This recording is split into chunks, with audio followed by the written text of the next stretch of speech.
"250 million years of evolution have produced this, a giant, super efficient reptile. It's the Nile crocodile.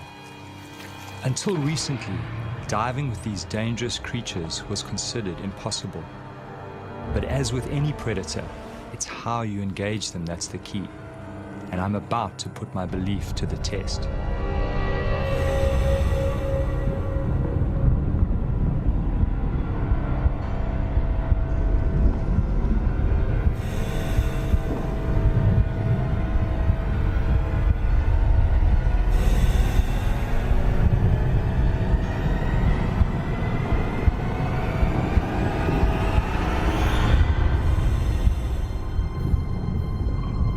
I've decided to take a calculated risk. I want to dive with feasting crocodiles. Can I approach them without being attacked? Will they see me as a fellow predator or as potential prey? Can I survive within their feeding hierarchy? I'm taking a big risk, and I think people understand that. And I don't think it would reflect poorly on a crocodile if it eats me. People expect that to happen.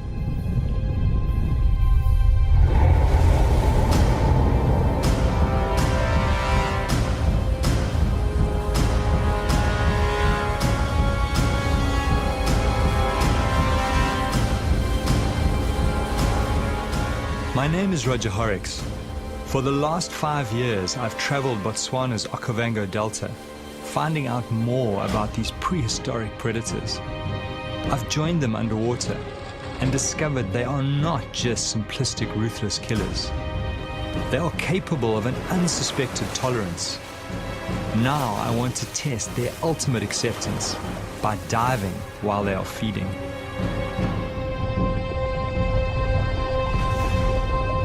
The idea of diving with feeding crocs first crept into my mind when I traveled from my African home to Costa Rica in Central America. I'd gone there to find Cheeto Graham, the extraordinary crocodile shaman of Limon. 23 years ago, Cheeto found a sick and dying crocodile that had been shot by farmers. Slowly he nurtured this animal back to health, taking many years to slowly gain the animal's trust. He showed me something I never thought possible with crocodiles. Cheeto is the only person in the world to get in the water and interact with the giant croc. He's even developed a game with the crocodile that mimics some of its instinctive killing techniques, like the death roll. When I saw this level of acceptance by this animal, this unexpected intelligence, I started to think that if I behaved in the right way, I too could have a chance of being accepted in the water.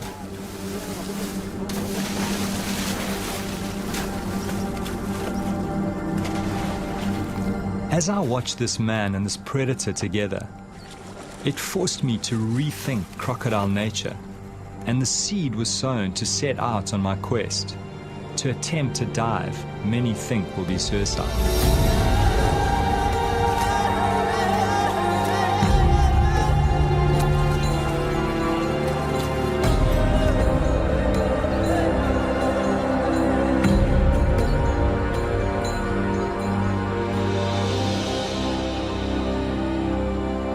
What particularly intrigued me was that somehow the croc can tell the difference between the food Cheeto gives him and Cheeto's hands.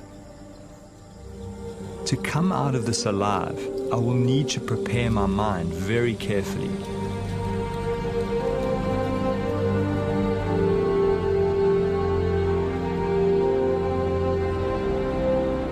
Cheeto has worked at putting fear behind him, and this crocodile's ability to pick up on his confidence just strengthened my desire to attempt to dive with feeding crocodiles.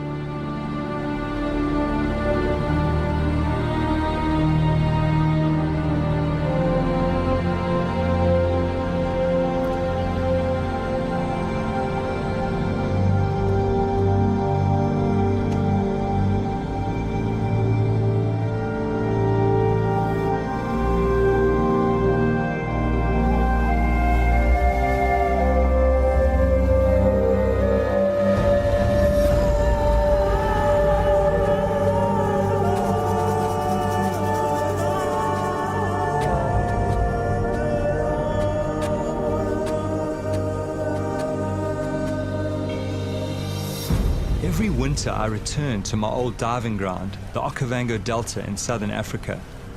In the swamp live some of the biggest and most aggressive crocodiles in the world. It's June, when the great flood brings the clear water. All my primal senses start to come alive as I prepare my mind and my body. Over and over, I'm at the feast, calm, unharmed.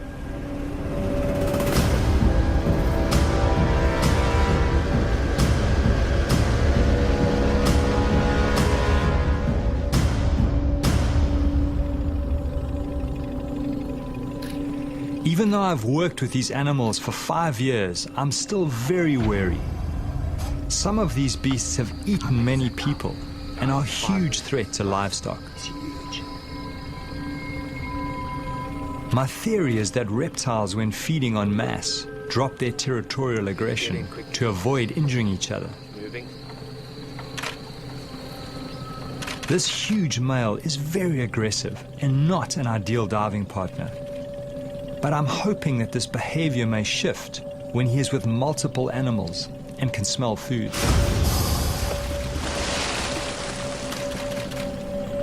To really understand the dynamics and to see the way that these animals interact, you really need to go underwater, because that's really where it's all happening, certainly up here in the Panhandle.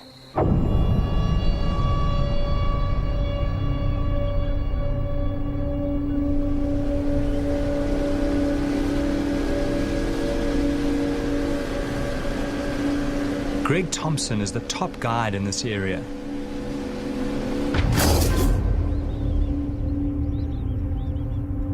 He has grown up with crocodiles, seen several animals and people being taken. I rely on his judgment to keep me alive, but this is new territory. Nobody has tried to dive with feeding crocodiles. How do you think those crocodiles, will respond given that, they probably have to defend that prey against other crocodiles who will pick up the scent? That, I think, is going to be one of the unknowns. To be honest, I'm not 100% certain how they're going to react with something that's threatening their food. Certainly with other predators, they're very, very defensive around their food, around their prey species, something that they've killed. And crocodiles might very well be the same. Certainly a big aggressive male, at this time of the year, if he has got a meal, if he is hungry, I do believe he is going to defend it and be aggressive to anything that comes into that area, something that he thinks might be stealing his food. As human beings, we've just, we've evolved together with crocodiles, and we've evolved as one of their prey species.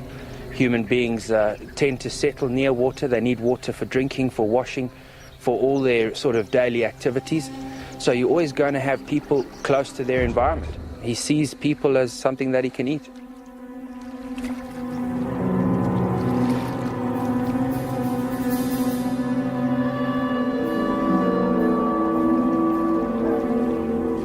Greg takes me to a nearby village close to the river. Here, two women, a mother and a daughter, had a terrifying encounter with a crocodile while collecting food and building material for their huts. Resi Sashuma lost both her arms. She has a young child to look after. Mother and daughter now live by weaving baskets with only one arm between them, somehow surviving against impossible odds. The croc that attacked them was only about 2 meters long, but very powerful.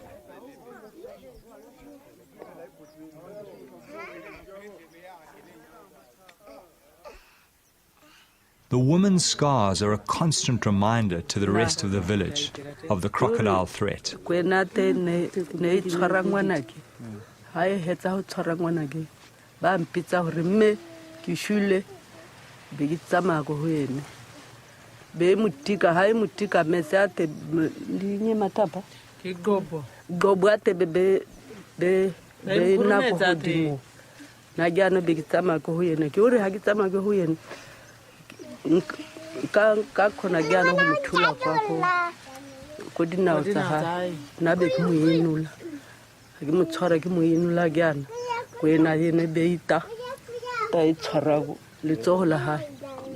Their horrific story haunts me.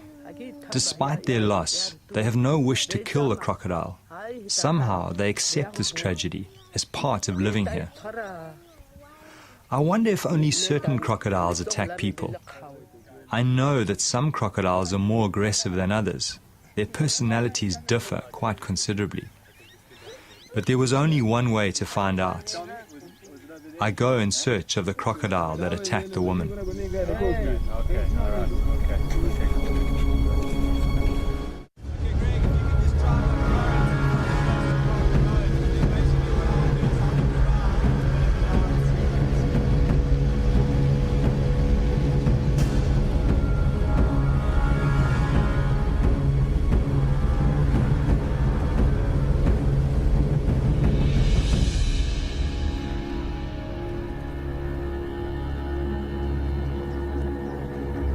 It's a short boat ride to the area where the women were attacked. Crocodiles are territorial and so very likely to be in the same place.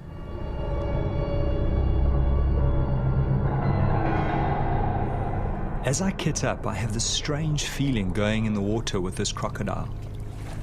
I feel so sorry for the woman, and yet no ill feeling towards this animal, which was just responding to the splashes and noises of its prey. 85 million years of instinct. I always get underwater as quickly as possible and make minimal splashes on the surface. Fish are the main diet of crocodiles. They hunt them by letting them come close and grab them in a flash of speed. They hunt mostly at night in pitch darkness, using a sensory system that picks up vibration. That's why I move very slowly in the water, very deliberately. I need to move like a big crocodile.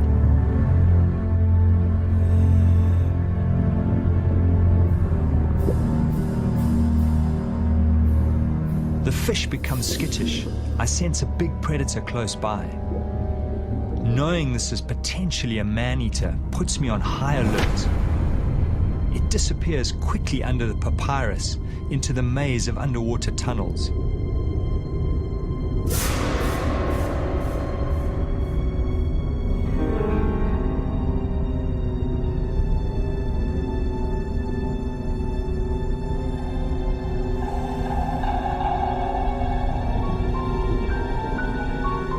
I follow cautiously. Some of these tunnels are kilometers long. Inside, there are big caves hollowed out by hippos and crocodiles where they take prey to soften for eating. The lurking croc distracts me as I move deeper into the maze. As I turn around to exit, there's that terrible feeling in my stomach. I'm confused. Everything looks different to my entry. I'm lost.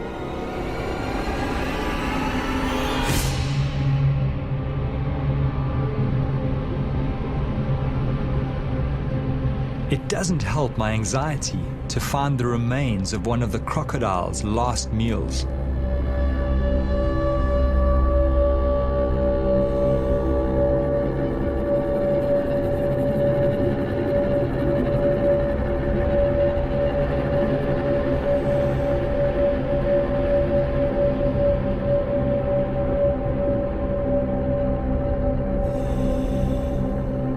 In the distance, I see a glimmer of light that I hope may lead to the main channel.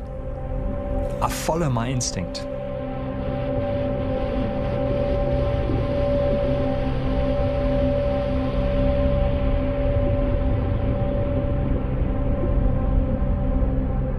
It's a huge relief to be back in the sunlit channels.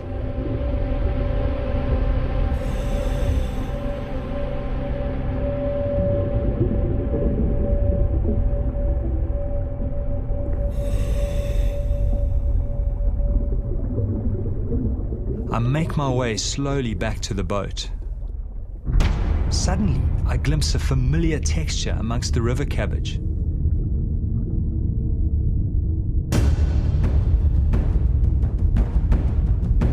The crocodile has backtracked and exited the maze. I remind remind myself that these smaller crocs are often the most dangerous. All seems fine at first.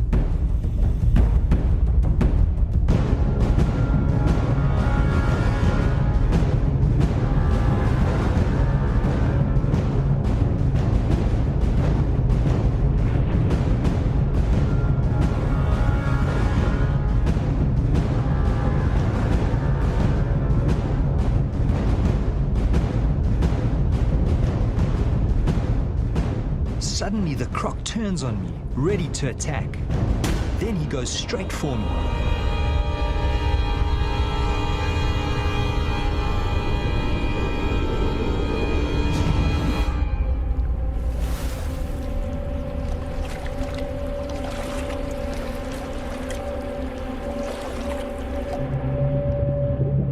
It was difficult to see his size because just his tail was sticking out. So I got a couple of shots of the tail and then obviously got too close to him. And he suddenly moved out and started sort of slowly swimming down current. So I swam after him and he went faster and faster and faster. And I would say he was about a 9-foot croc, pretty much my size, maybe just a little bit bigger. Beautiful, beautiful markings and beautiful animal. As we tracked down the main channel together, suddenly he got to a point where he actually faced off. He turned around on the bottom, kind of faced me sideways, and then all of a sudden he came kind of straight for me and passed me on the left. So obviously you keep the camera up and you try and shoot. I don't think I got the shot, but and then he swam past. But that was, for a moment there, I was out of control of the situation. I didn't know what was going on.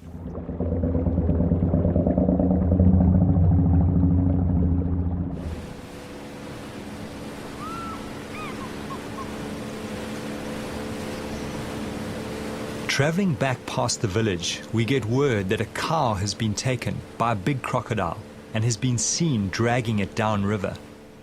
For the villagers, this is bad news. Cattle are their currency, their symbol of wealth. But for me, this may present the chance I've been waiting for. With the smell of the fresh carcass, a huge scent trail is moving downriver, calling all the crocodiles to focus on this one large food source. I worry that they may drag it underwater, and I'll never see it again.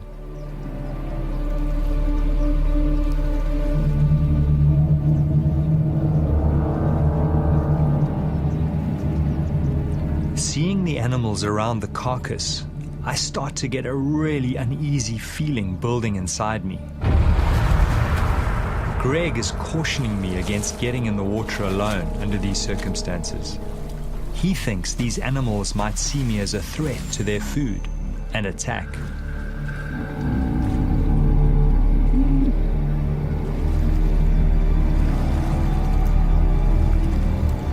Looking at these feeding crocs, I watch carefully for their aggression towards each other, imagining myself amongst them. They seem to be very accepting of each other, but how will they react to me?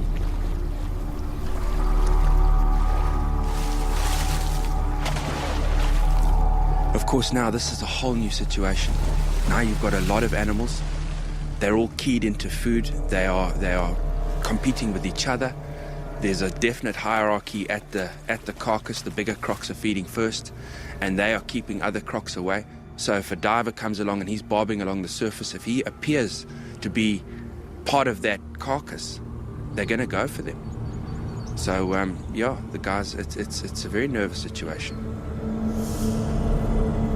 I need to try and put Greg's mind at ease. I decide to show him something else I'd experienced in Costa Rica, something that reinforced my belief that if you approach crocodiles in the right way, they can react well. So what's your sense of that? Look, I mean, there's still a lot of unknowns in what you want to do. Greg remained wary as I showed him what I'd seen in Costa Rica. I spent several days with a crocodile caller, Juan Betreo, who has built a remarkable relationship based on food with a number of wild crocodiles. What I found most interesting is that the crocodiles don't go for him. but rather chews the small food morsels that he gives them.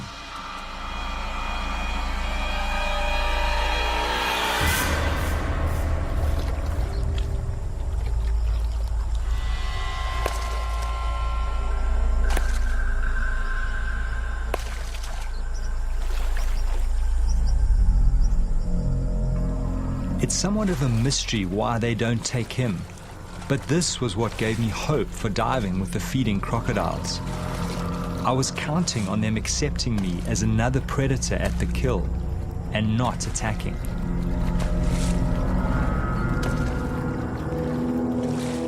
The crocodile calling art took Juan several years to develop.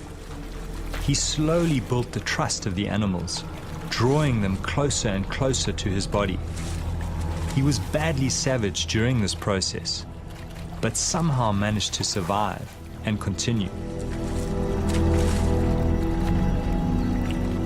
Juan has even taken his relationship further, and the crocs allow him to touch them. He shows a side to crocodiles very few know. People think I'm crazy sometimes, but it's these small things that give me confidence as I plot the feast in my head.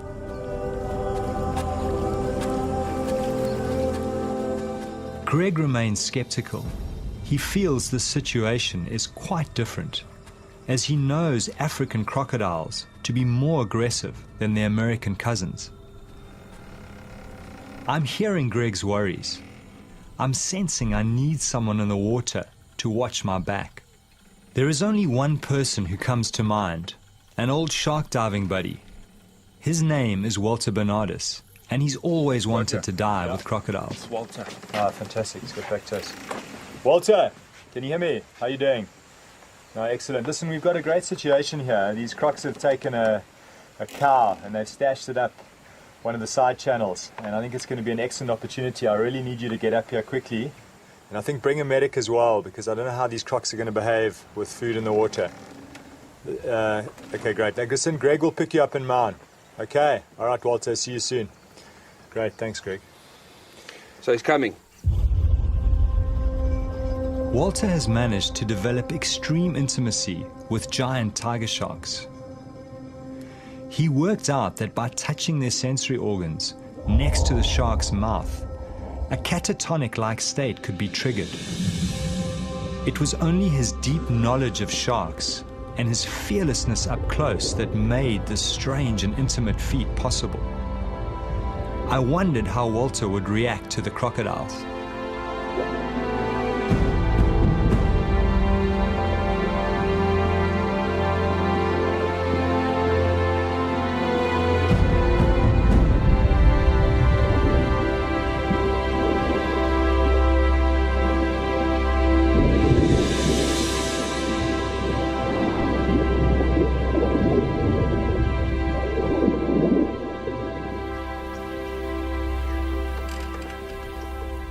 Now I'm stressed about the time. I need to get in the water as soon as possible to get Walter used to the crocodiles. I'm also worried because water clarity is dropping as the current is starting to decrease. Welcome, man. Good to see you. Good to see you too. Come aboard, man. Fantastic.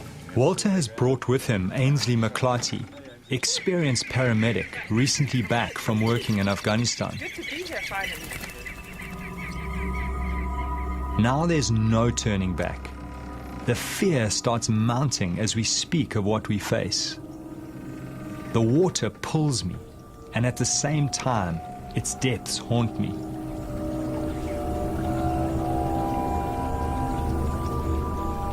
So Walter, how are you feeling? I mean, this is the first time you've been up here in the Delta. What's your sense of all of this? Yeah, well, it's totally new for me. You know, I'm sort of used to the big animals in the sea, but this environment here, you know, dealing with reptiles, cold water, murky sort of to clean conditions, is totally new for me. So a little bit nervous, but excited in the same time, you know. When I was first contacted, they told me that they needed a nurse, you know, someone with paramedic experience, with Africa outdoor experience. And I said to them, they don't need a nurse. They need a psychiatrist, because what person is going to go out and dive with crocs? The biggest concern when you have a limb taken or puncture wounds is obviously a person being in water, that they can bleed out very quickly. And so putting pressure on, getting a drip up as quickly as possible, and stabilizing the patient is always the most important. I've dealt quite a few times with people who've lost limbs, and it's definitely very achievable to save their life.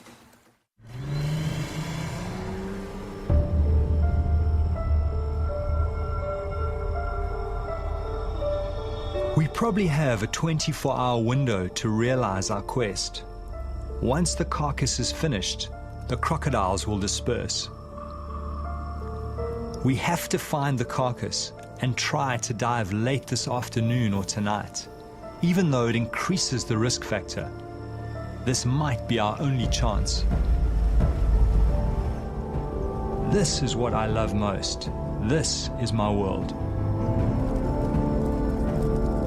Fear is something I've learned to control and understand. The dark is part of our deep evolutionary past, because for thousands of years, big predators hunted our ancestors at night. You know, it's hard to explain why we do it. Why do we do it? We do it for the excitement, we do it for the challenge. And I realize that what we're doing shatters the perception that people have of these animals.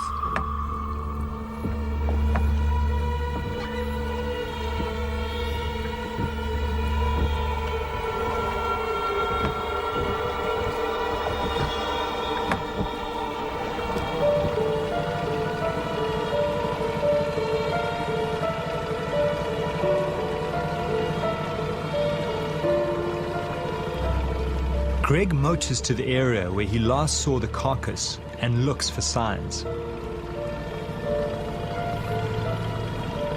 Now the adrenaline is surging through me.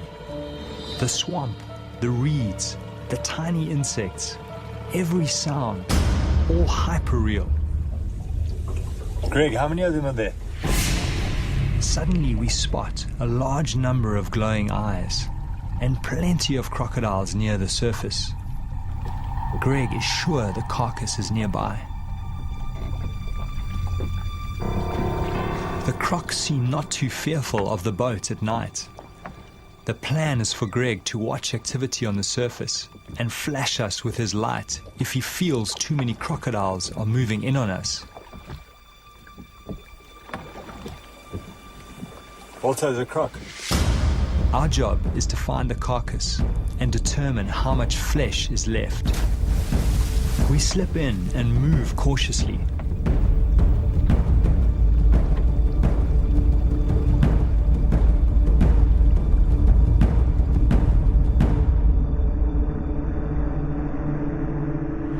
The crocodiles are patrolling the surface. We get underneath them and soon find the carcass jammed under the bank. Walter finds part of a crocodile's tooth broken off in the carcass bone. I was relieved to find some meat still on the carcass. Greg sees a large male approaching us from the boat. He comes to the edge of our light. There is something about this animal that gives Greg a bad feeling. He signals for us to get out. Greg senses that the croc is going to attack. There is enough flesh on the carcass to dive in daylight tomorrow. We get out. No point in pushing our luck in the dark.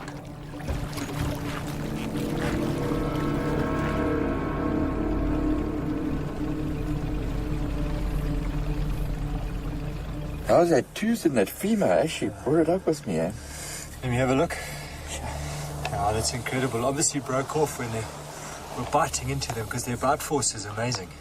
And apparently this ridge on the side is what they use to actually, when they lash out, you know, bash into other Now's animals. a good time to tell me about all that stuff, eh? Yeah, Oh my goodness.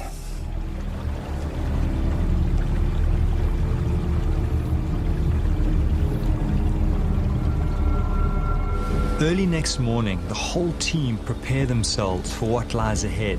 It's our last chance before the crocodiles finish off the carcass and disperse. Well, I really am feeling that same that tension, and it's a, we are going into an unknown territory, and what is a bit nerve-wracking for me is just the number of animals. I'm anxious on the inside. I'm concerned about these guys diving and what's going to happen.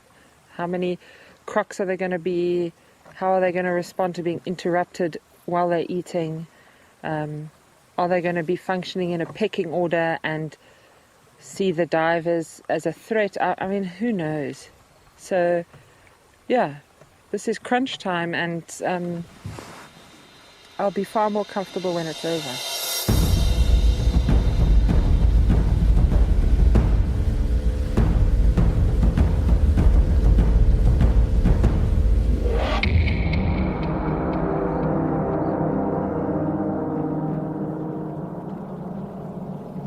As we approach the area where we saw the carcass in the night, I'm seeing more crocodiles than I've ever seen before.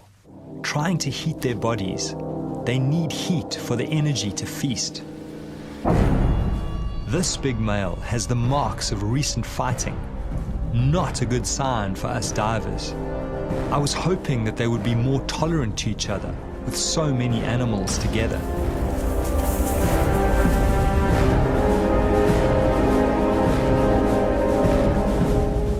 Greg spots them. I count at least 20 animals near the carcass. Knowing we are about to enter the water, my whole stomach starts going into a knot. I focus on breathing, put all the good encounters in the front of my mind, and push the nightmares away.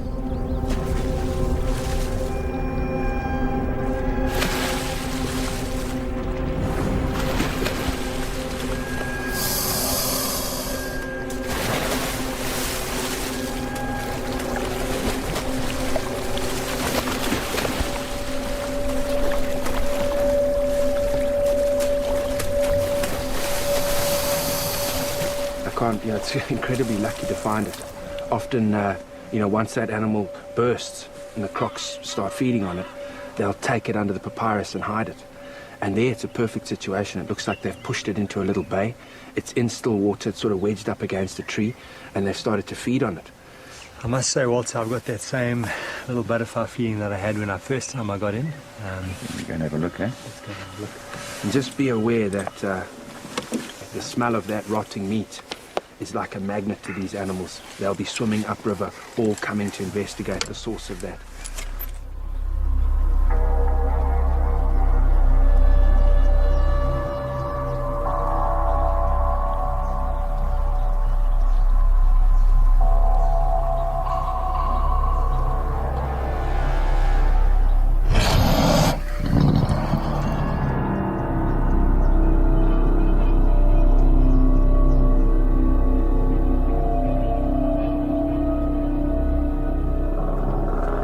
Prepared into the water some distance from the carcass.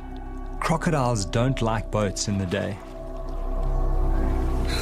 Just be careful, eh? As we enter, I'm startled by a crocodile right under the boat. I control my fear as I try to see where it's gone. The visibility is so bad, I can only see 4 meters, less than the length of some of these crocodiles. To make matters worse, the current is exceptionally strong.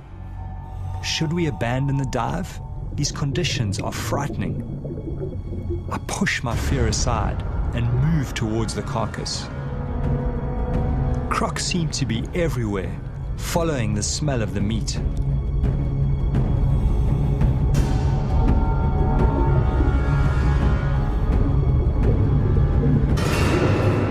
Everywhere we turn, crocodiles are waiting in places where the current is least strong. It's a maze blocked by dragons. I find it hard to read their body language, but none seem to be showing aggression yet.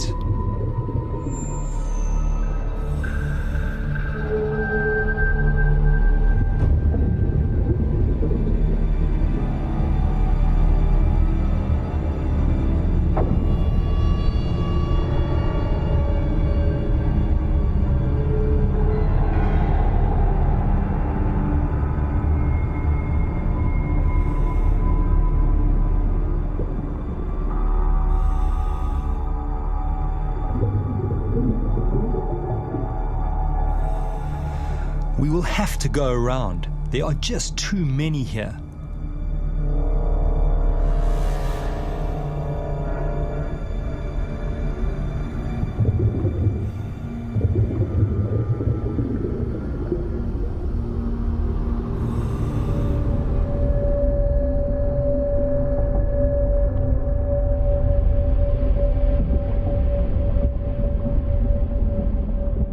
I'm surprised no crocodiles have confronted us yet. We are well into their feeding territory.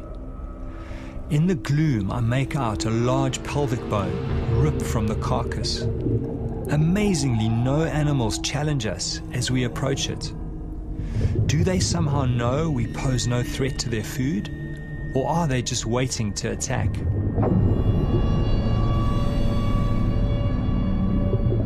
A lot of the meat has been shredded and the animal has been gutted.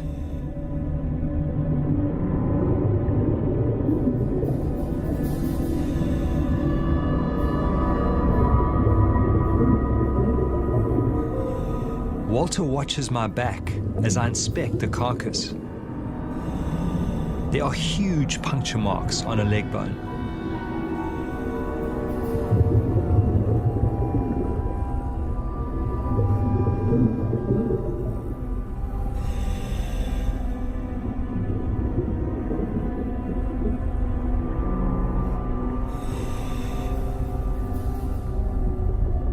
As Walter swims to the side, he sees a huge animal within a few feet of the carcass, watching us, waiting, assessing. The biggest challenge lies ahead. It's time to get back to the boat through the mounting circle of crocodiles, and somehow we have to appear confident, give no sense of being prey. Walter is telling me his plan to swim underneath as soon as the next crocodile goes up for a breath.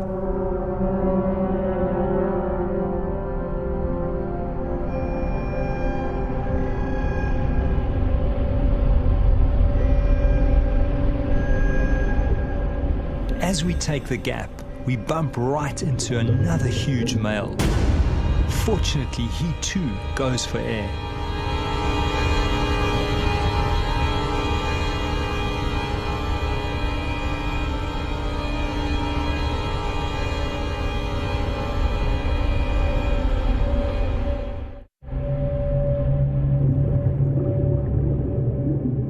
As we swim through the maze of crocodiles, the strangest thing happens. We bump right up against another big animal. Unlike the others, he does not move. This animal is completely aware of our presence, but somehow accepting. Walter's unusual sense with big predators kicks in. I watch in awe and fear as Walter gently strokes the dragon's tail.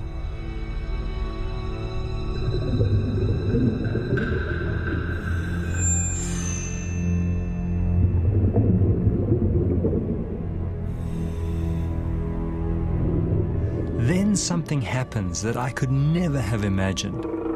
I watch in disbelief as Walter begins to ride the crocodile across the river in the direction of the boat.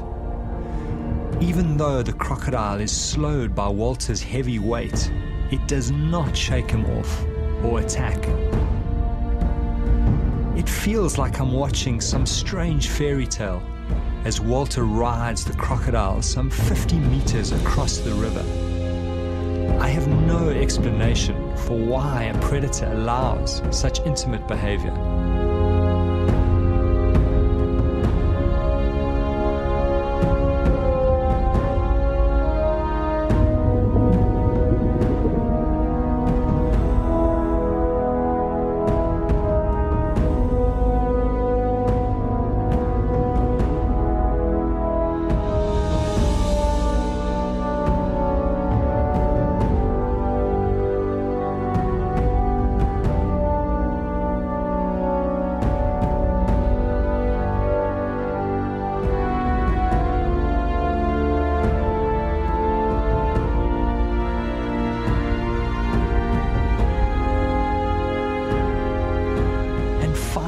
snake flicks away.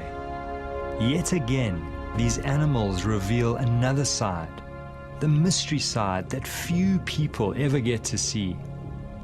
I'm humbled and awed.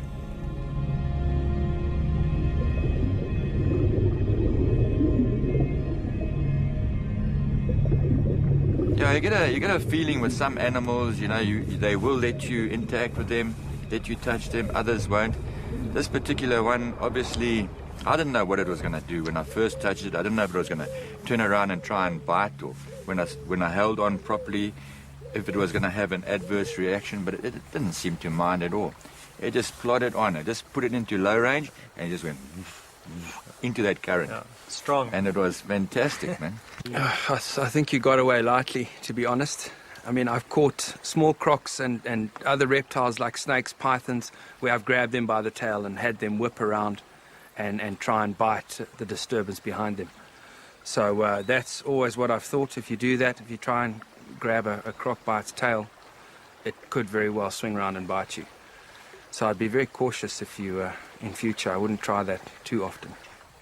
No, I was expecting that any second because, you know, you've seen how these animals react to other things in the wild, and that's why I was extremely gentle in the beginning, and I was expecting it to rear around and sort of have a go at me, but it just kept on going, and all along the more weight I put on it, the more I thought, okay, it's going to turn now, until I was completely gliding along with it, and it just accepted it. So I sort of got a little bit more at ease because you don't quite know exactly how it's going to react. But this one reacted beautifully, you know. It's amazing. I've certainly been very nervous a lot of the time, being stuck here on the boat, having the guys get in the water near feeding crocodiles, getting in the water at night, doing, you know, all the kind of things that have always been sort of no-go areas, things you just don't do with crocodiles. And here the guys have been doing it. And, you know, to be back here at the boat, the divers are back in the boat. They've got some stuff. They've seen some amazing things. They've learnt a lot. To me, it's a huge relief just knowing that this is all behind us. And we've sort of survived this little escapade.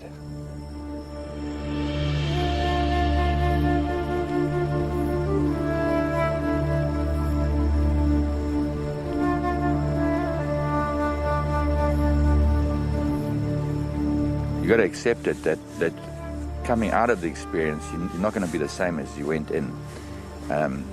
Something shifted, but it certainly I'm not the same person when I go home in a day's time. Well, I think when we first started diving with these animals, you know, the whole thing was, would they eat us or not? And having kind of broken through that barrier, as it were, that's just broadened my whole perception of how intelligent these animals actually are.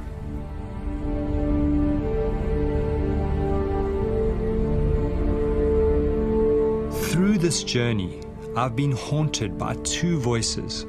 One telling me I was going to be ripped apart, another telling me these animals are accepting if treated right. Thankfully, the second voice won over, and I was able to conquer my deepest fear. It's opened up a new light on crocodiles. It's brought me closer to them as a species. For me, these special moments when man and dragon come together, that's when I'm most alive.